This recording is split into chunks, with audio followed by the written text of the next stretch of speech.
Welcome to this explainer. Look, if you own a historic Midwest home, you already know that keeping a solid roof over your head is basically a constant battle against brutal weather. Today, we're looking at the ultimate survival guide for Oak Park roofing, based entirely on the expert insights and technical standards provided by Patriot Roofing Chicago. Okay, let's dive right into this. Here is our roadmap for today. We're going to cover weather versus historic architecture, the anatomy of roof failures, the building science solution, materials and historic preservation, and finally, the roof replacement process. Section 1, Weather versus Historic Architecture.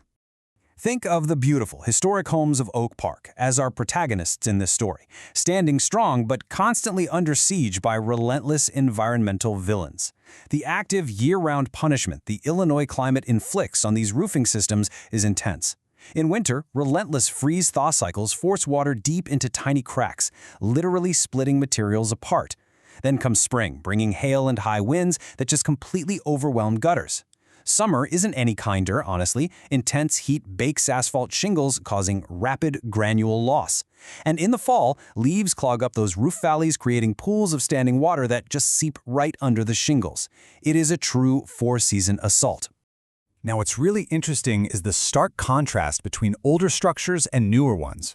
Modern suburban roofs typically have pretty simple gable designs and far fewer structural penetrations, but Oak Park's incredible century-old architecture, built mostly between 1890 and 1940, features highly complex geometries. We're talking multiple intersecting valleys, charming dormers, and they usually sit beneath dense, mature tree canopies.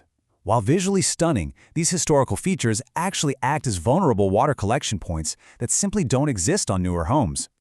Section 2, Anatomy of Roof Failures. So, seeing all that severe weather and complex architecture, it brings me to a question for you. What actually causes roof leaks in these homes? We often think of a single missing shingle or, an obvious hole, but the reality is way more complex. We're dealing with hidden threats that actively destroy roofs from the inside out. Let's break down the science of one of the absolute worst winter problems, the dreaded ice dam. Here's how it happens. An ice dam forms when heat escapes through inadequate attic insulation. That trapped heat melts the snow resting higher up on the roof. The water then runs down to the colder eaves, refreezes into a solid wall of ice, and forces subsequent melting snow to back up directly underneath your shingles. It's an insidious issue, and it causes thousands of dollars in hidden water damage to ceilings and walls. And ice dams aren't the only culprits, not by a long shot.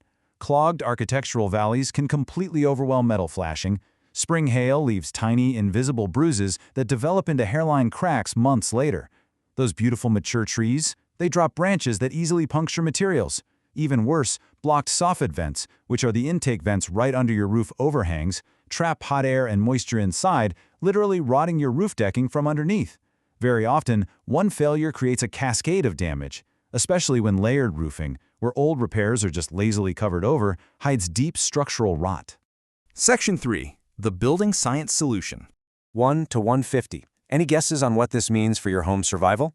Well, if harsh weather and hidden rot are the villains of our story, building science and strict codes are our mentors, giving us the exact tools we need to fight back.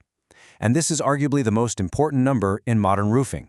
This is the golden rule of attic airflow. Basically, building science dictates that you need 1 square foot of ventilation for every 150 square feet of attic space, and it must be perfectly balanced between intake at your soffits and exhaust at the ridge. This code-compliant calculation is your ultimate defense against trapped heat and those disastrous ice dams we just talked about. Let's demystify the installation process required to scientifically waterproof a home against the freeze-thaw cycle. First up, a crew must tear off all old materials completely down to the bare decking.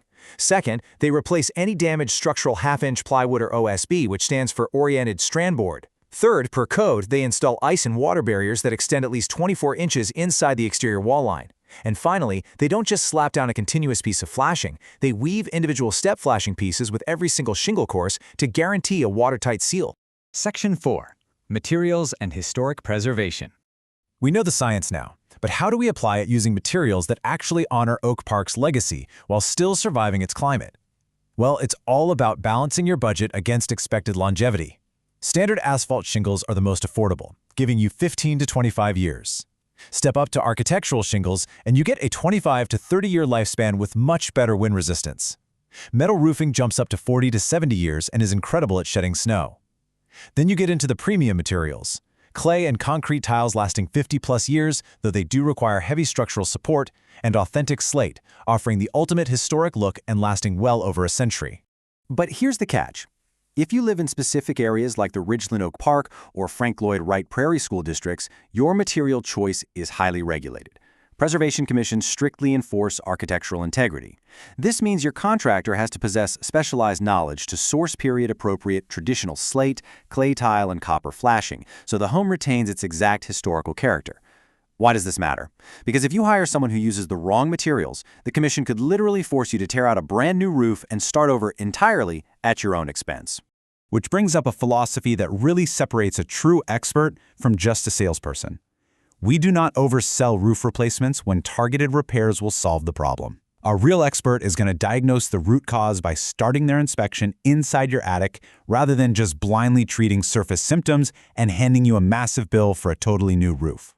Section 5. The roof replacement process. So, we've talked about the hidden problems, the structural science, and the materials. Let's look at how an actual project comes together. It should build into a predictable, totally stress-free progression. It starts with a comprehensive inspection of both the attic and the exterior. Next is a completely transparent estimate detailing pricing and your options. Then comes the actual tear-off and code-compliant installation, complete with property protection, which usually takes just 1 to 3 days. Finally, a thorough walkthrough ensures everything is perfect. Warranties are securely registered, and a magnetic sweep leaves your property spotless. And here is a vital reality check. Permits are absolutely non-negotiable. Seriously, they aren't just bureaucratic red tape. They are your ultimate homeowner protection. They're required by the Village of Oak Park to verify structural integrity, confirm proper ventilation, and ensure Illinois amendments for snow loads are actually met. Missing permits can result in steep fines and heavily complicate a home sale down the line. Most importantly, they guarantee that the building science was genuinely applied to your home. Which leaves us with this final, somewhat provocative thought. If an expert climbed up and inspected your historic attic right now, what hidden story would your roof tell? Are there blocked vents, microscopic hail bruises, or maybe the silent beginnings of a devastating ice dam? Don't wait to find out the hard way. Be proactive, inspect your home, and make sure you're ready before the Midwest weather forces the issue. Thanks for joining me on this explainer, and stay curious.